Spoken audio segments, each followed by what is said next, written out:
Tout a commencé quand j'avais 7 ans.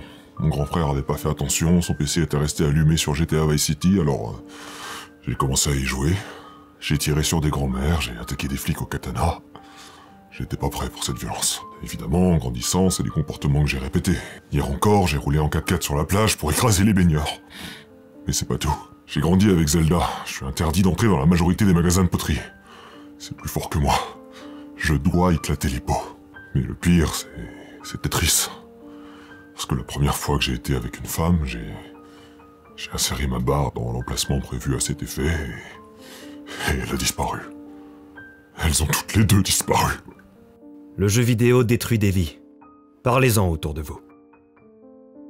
Ok, donc dire que les jeux vidéo rendent violents, c'est tellement ridicule que c'est devenu cliché de défendre le fait que les jeux vidéo ne rendent pas violents. On a les recherches derrière, la science est de notre côté, donc en 2023, on devrait pas avoir à expliquer. On a le sentiment parfois que certains d'entre eux vivent dans la rue les jeux vidéo qui les ont intoxiqués.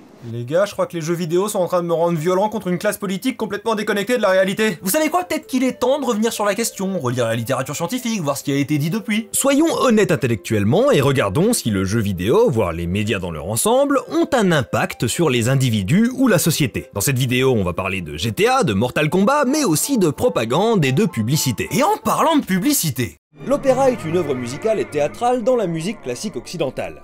De quoi? Le navigateur opéra? Ah, maintenant que vous le dites, ça a plus de sens, oui. Vous savez peut-être que j'aime le JDR et que je joue pas mal en ligne sur des plateformes comme Roll20. Mais j'ai toujours eu des tas de problèmes à faire tourner ce site sur mon navigateur, genre regarder ce lancer de dés. Jusqu'à ce que mon gentil MJ me conseille de passer sur Opera. Et depuis, j'ai plus aucun problème. J'aime ce navigateur.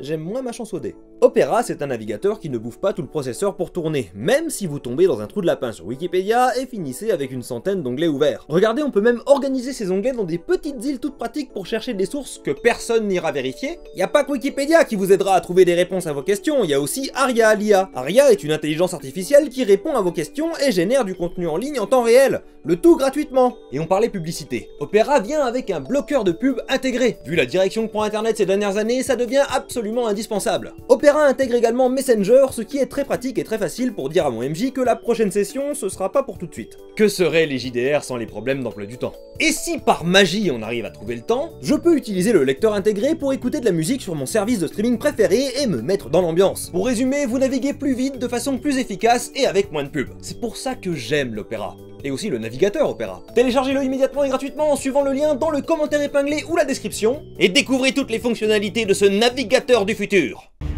Allez, je vous la refais une dernière fois. Depuis l'aube de l'humanité, les intérêts des plus jeunes inquiètent leurs aînés. on peut peut-être envisager de commencer à peine moins loin. Le jeu vidéo est un médium récent. Ainsi, dans les années 90, une majorité des parents, de la classe politique et médiatique, n'est pas forcément au fait de ce qu'ils sont, mais surtout des risques qu'ils pourraient représenter. These games teach a child to enjoy inflicting torture. Avec la sortie de jeux comme Grand Theft Auto, qui nous permet d'incarner un criminel et d'attaquer des policiers, ou encore avec le gore exagéré de Mortal Kombat, une certaine panique s'installe. Le concepteur japonais s'explique pour la première fois sur la folie des jeux vidéo et l'inquiétante violence qu'il véhicule. Nos charmantes petites têtes blondes ne seraient-elles pas en danger? Ces peurs vont se cristalliser autour d'une terrible tragédie qui malheureusement deviendra un problème récurrent aux États-Unis, la fusillade de Columbine. La presse s'empresse de prestement blâmer les jeux vidéo, panique morale du moment. Si vos enfants n'y jouent pas, leurs camarades de classe oui. Et regardez ce qu'ils pourraient faire. C'est du très bon marketing, tu peux pas t'empêcher d'acheter ces journaux parce que tu te sens en danger pour ta progéniture. On est sur l'exploitation la plus crasse des peurs profondes de l'humain. C'est du génie. Heureusement que ça deviendra pas un problème quotidien à l'avenir, ça. Quand on fait des affirmations incroyables, en général, il faut des preuves incroyables pour les confirmer. La recherche va donc se pencher sur le sujet dans les années 2000. Mais le mensonge a le temps de faire 3 fois le tour du monde avant que la vérité ne prenne le bus. Ou une expression dans le genre. Bref, le mal est fait, et malgré des dizaines d'études revues par les pairs qui ne trouvent aucune corrélation entre les jeux vidéo et la violence, le mythe reste très présent dans une partie de la société, la partie qui ne joue pas aux jeux vidéo. Ce qui est, en Occident, une minorité aujourd'hui. Les parents de maintenant étaient ados dans les années 90 et ont toujours joué aux jeux vidéo. Donc difficile de leur faire avaler que ça rend violent. Ne restent donc que les plus vieux et les plus détachés de la société pour défendre ce mythe qui ne devrait pas tenir plus de 2 secondes. 3 milliards de personnes sur Terre ont joué ou jouent aux jeux vidéo. On a un échantillon suffisamment grand pour affirmer que ça ne rend pas violent de la moindre façon systématique que ce soit. Même si 1% des joueurs étaient rendus violents par les jeux vidéo, ça ferait 30 millions de personnes, la moitié de la population française. Autant dire que ça tient pas la route 2 secondes face à la science. Donc désolé de frapper encore un cheval mort depuis 20 ans déjà, mais une dernière fois, pour les gens dans le fond, non! Les jeux vidéo ne rendent pas violents. Affirmer le contraire, c'est soit être très mal informé, soit mentir délibérément. Allez, c'est bon. On remballe, affaire pliée, on n'en parle plus. De quoi? Comment ça, il y a des gens qui utilisent cet argument pour dire que les médias dans leur ensemble n'ont aucune influence sur ceux qui les consomment? Ils sont complètement cons ou absolument mal intentionnés?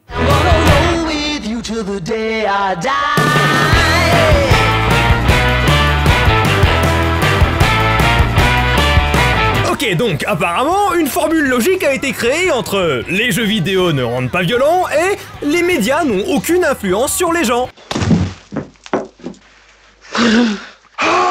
Parce que c'est absolument comparable. Si GTA peut pas me pousser à faire des tueries de masse, alors les séries policières ne peuvent pas influencer très légèrement en positif mon opinion de la police. On est sur la même échelle d'influence, 20 sur 20. Vous avez déjà vu une pub de voiture? Parce que moi j'en ai vu, je pense, des centaines depuis ma plus tendre enfance. J'y ai été exposé très tôt et en continu pendant des années. Et j'ai jamais acheté de bagnole, je compte jamais en acheter d'ailleurs. J'ai mon permis, j'habite à la campagne où les transports en commun sont un véritable enfer, mais comme je peux m'en passer, je m'en passe. Vous saviez qu'Henry Ford était un nazi?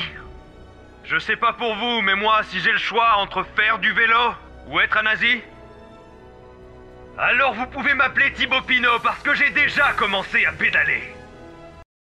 Alors vous pouvez me montrer toutes les pubs de bagnole que vous voulez, je reste team train. Donc les pubs de voitures ne servent à rien, n'ont jamais servi à rien, personne n'a jamais acheté une voiture grâce à une pub, et les constructeurs automobiles sont quand même vraiment cons de dépenser des centaines de millions de dollars dans des campagnes publicitaires. Je suis très intelligent et je vaux mieux que tout le monde. Bah non en fait, c'est pas parce que je suis pas réceptif à ces messages publicitaires qui fonctionnent sur personne. C'est pas parce que ma conception de ces modes de transport est bien trop éloignée du modèle voiture pour que ça me fasse bouger d'1 millimètre que tout le monde est immunisé à ces messages. Il y a plein de gens à qui ça parle, la vie pavillonnaire avec la femme et les gosses, le statut social, économique, l'indépendance, la liberté. En tout cas, ça parle à suffisamment de gens pour que quasiment toutes les infrastructures de notre pays soient construites autour de ce modèle. Jamais je ne t'oublierai. Pour en revenir aux jeux vidéo, s'ils ne rendent pas violents, selon les études, c'est parce que la majorité des gens n'aiment pas la violence et l'évitent activement. Donc ils peuvent rouler sur tout San Andreas en tirant à la mitraillette sur les passants, ça va jamais les faire bouger de leur position intime sur la violence. C'est un trop gros écart et la grande majorité des gens ne vont avoir aucun mal à différencier la violence fictive et la réalité. Sans compter sur le fait que les créateurs de GTA n'ont aucune intention et aucun intérêt à pousser les gens à la violence. Le jeu n'est pas conçu pour ça, pas pensé pour reprogrammer le cerveau des joueurs, même si c'était possible. Par contre, la pub de voiture, c'est pensé pour s'adresser à un certain public et avoir une certaine influence. Allez regarder la dernière analyse de pub de Mister JD, ses blagues sont bien meilleures que les miennes. Vous allez me dire oui, mais c'est de la pub, forcément, c'est fait pour convaincre les gens d'acheter des trucs, c'est une catégorie de médias à part. Ce serait fou si genre du divertissement avait pour objectif de... C'est une transition, c'est ça?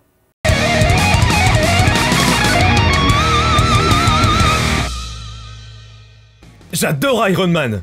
Vous savez qui d'autre adore Iron Man? Environ un gros tas de gens. Des millions. Des dizaines de millions même. Mais vous savez qui en particulier adore Iron Man? L'armée américaine. Bon oui, le MCU a fait des partenariats avec le complexe industriel militaire américain sous condition de présenter l'armée américaine comme les gentils, en échange de quoi ils ont prêté des uniformes, des avions, du matériel. Il y a même une campagne de recrutement pour l'US Air Force qui accompagnait à la sortie de Captain Marvel. Donc tous les fans du MCU sont allés s'engager dans l'armée américaine en sortant du cinéma. C'est un vrai truc qui est arrivé, ce n'est pas un procédé rhétorique. Non, évidemment que non. Sur les dizaines de millions de personnes qui ont vu Captain Marvel, je pense qu'il y en a moins d'1% qui se sont engagés dans l'armée américaine après le film, ce qui se compterait quand même en centaines de milliers. Ok, moins de 0,1% peut-être. En tout cas, certainement pas assez pour que l'armée américaine parle d'un effet Captain Marvel sur les chiffres des recrues féminines après la sortie du film. C'est encore un effet rhétorique, c'est ça? Les films ont, c'est prouvé par l'effet de la réalité objective, une influence sur certaines personnes. Même si c'est une toute petite minorité, c'est eux qu'on vise. On lance un grand filet avec d'énormes mailles et 99,9% des poissons s'échappent sans aucun souci. Mais c'est parce qu'on pêche la baleine. On essaye de convaincre ceux qui étaient déjà en train d'hésiter. Ou les paumés, ceux qui ne savaient pas quoi faire de leur vie. Juste une suggestion innocente pour les pousser dans la bonne direction. Ça c'est le premier objectif, très concret, mais il y a aussi le double effet qui se coule. Le soft power, parce que la majorité des gens ne vont pas s'engager dans l'armée américaine. Mais peut-être qu'après le film, ils se disent que l'US Air Force, c'est stylé. Ils ont des pilotes femmes, yes, girl power, c'est les gentils quand même. Même si c'est pas conscientisé à ce point, il y a un objectif qui vise l'opinion publique à domicile et à l'international. et qui a un impact mesuré et prouvé sur la perception du modèle qu'on nous vend. C'est pas une voiture, c'est l'hégémonie américaine, mais les deux vont bien ensemble. Non, je dois avoir tort, les médias ont aucune influence sur les gens. C'est les différents gouvernements qui sont trop débiles à dépenser des milliards dans la propagande et le soft power depuis des décennies. Moi je suis trop intelligent pour eux, c'est tout. La preuve, j'ai jamais dépensé un seul centime dans de la communication. Je me fais payer pour communiquer des messages qui influencent des gens. Est-ce que c'est trop de procédés rhétoriques? Faut que je revienne au premier degré? Vous connaissez Edgar Hoover? Fondateur du FBI et grand maître de la propagande policière aux États-Unis, c'est grâce à lui qu'une série sur deux est de la copaganda. Mot valise composé de cop, flic et propaganda, assez transparent, la copaganda est un pilier des médias américains. C'est pas un hasard s'il y a autant de séries policières américaines. C'est carrément l'inverse d'un hasard puisque c'est une décision. C'était un beau coup à jouer de la part d'Hoover, parce que dans les années 60, bizarrement, la police était pas super populaire, surtout auprès de certaines franges de la population américaine. Saurez-vous deviner lesquels? Hoover, malin, se rend compte qu'il faut se refaire une image de marque auprès de la classe moyenne, soutenant majoritairement les revendications des droits civiques. Alors quoi de mieux que de s'inviter dans les foyers à l'aide de cette nouveauté qu'est la télévision? Faire des séries, ça coûte cher en décor et en costume, alors Hoover, il est sympa, il prête tout ce dont les productions ont besoin, à condition d'avoir un droit de regard sur les scripts. Sponsorisé par Ford. Du coup, t'as accès gratuitement à des voitures et des uniformes de police, tu fais une série policière. Logique. Par contre, tu peux pas critiquer la police, même des critiques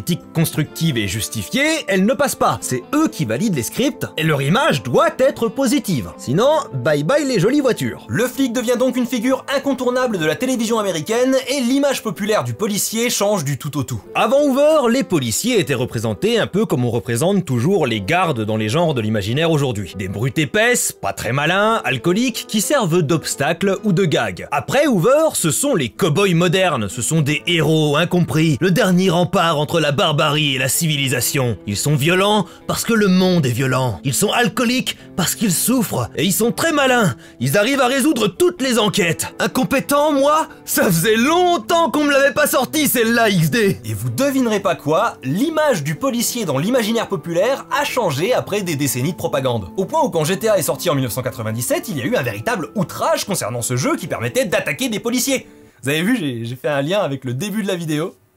Je suis un auteur. La copaganda, c'est un phénomène fascinant dans l'histoire américaine et je vous recommande vivement la série de vidéos de Skip Intro sur le sujet, c'est absolument passionnant. Alors voilà, c'était quelques exemples pour servir de contre-argument, mais je pourrais en sortir des dizaines, appuyés par des tonnes de papiers de recherche. Parce que l'influence des médias sur les gens, c'est un phénomène très étudié et complètement avéré. De la pub à la propagande, en passant par le porno, les chaînes d'information, l'art, et même les jeux vidéo.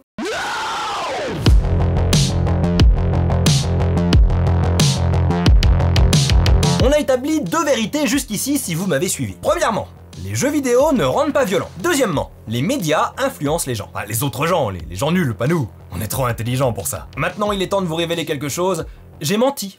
Désolé. Parce que dans les recherches qui étudiaient la corrélation entre jeux vidéo et violence, il y a 2-3 choses un peu contradictoires qui ont été prouvées. Non, les jeux vidéo rendent pas violents, mais si t'es déjà prédisposé à la violence, c'est un facteur aggravant. Ah, j'étais déçu aussi. C'est comme l'exemple de la voiture. Si tu es déjà dans le délire voiture, la pub de bagnole a plus de chances de te convaincre. Et si tu es quelqu'un de violent, le jeu vidéo peut entretenir et développer cette facette de qui tu es. Et dans la majorité du quotidien de la majorité des gens, ça ne change rien du tout. Comme j'ai dit, on est en majorité pas très chaud pour la violence, c'est un instinct de préservation. Comment voulez-vous que je gagne des combats quand je me fais bolos par des coins de table?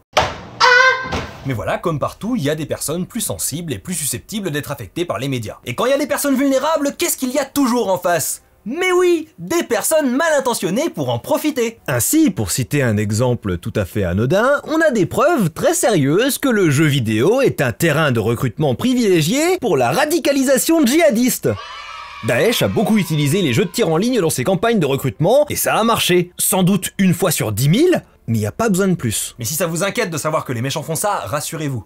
Les gentils sont sur le coup. Regardez cette magnifique campagne de recrutement de l'armée américaine en mode Call of Duty. Utilisez les codes du jeu vidéo pour attirer de nouvelles recrues. Je ne vois rien de malsain là-dedans. Si vous êtes curieux, j'ai un article en source qui parle de la radicalisation et de la gamification dans les armées. C'est pas du tout terrifiant ou dystopique. Mais vous êtes pas prêts pour le méta-twist que je vais vous sortir là. Vous savez ce qui est un super outil de radicalisation en ligne, notamment au sein des communautés incel d'extrême droite et djihadistes? Le débat sur la violence dans les jeux vidéo. Ah d'accord. Oui, c'est un point d'entrée très connu et très étudié pour radicaliser radicaliser les gamers, ça marche comme ça. D'abord, on part d'une idée sur laquelle on va forcément être d'accord. Les jeux vidéo ne rendent pas violents, si tu joues à des jeux vidéo, tu le sais très bien. Puis on va présenter une figure qui défend supposément l'argument opposé. On crée un ennemi pour générer une alliance de circonstances. Toi et moi, on est d'accord sur ce point, eux ils sont pas d'accord et on sait qu'ils ont tort, donc on est ensemble face à eux et on sait qu'on est le bon camp. Et ensuite, on radicalise petit à petit sur des opinions de plus en plus extrêmes. Et le eux en face, ça va être n'importe quel autre, les féministes, les LGBT, les noirs, Emmanuel Macron. Vous l'avez ? On a le sentiment parfois que certains C'est tellement ridicule que c'est devenu cliché de défendre le fait que les jeux vidéo ne rendent pas violents. les jeux vidéo qui les ont On est sur l'exploitation la plus crasse des peurs profondes de Ils sont l'humain. complètement cons ou absolument mal intentionnés? On est trop intelligent pour ça. J'avoue, je vous ai fait une petite séance gratuite d'introduction à la radicalisation en début de vidéo, c'était cadeau, ça me fait plaisir. Ah mais je te tiens, Tropper, ça n'a pas marché sur moi. Ça prouve que tu as tort depuis le début. Alors déjà, facile à dire après que j'ai révélé le pylône fuchsia. Le poteau rose?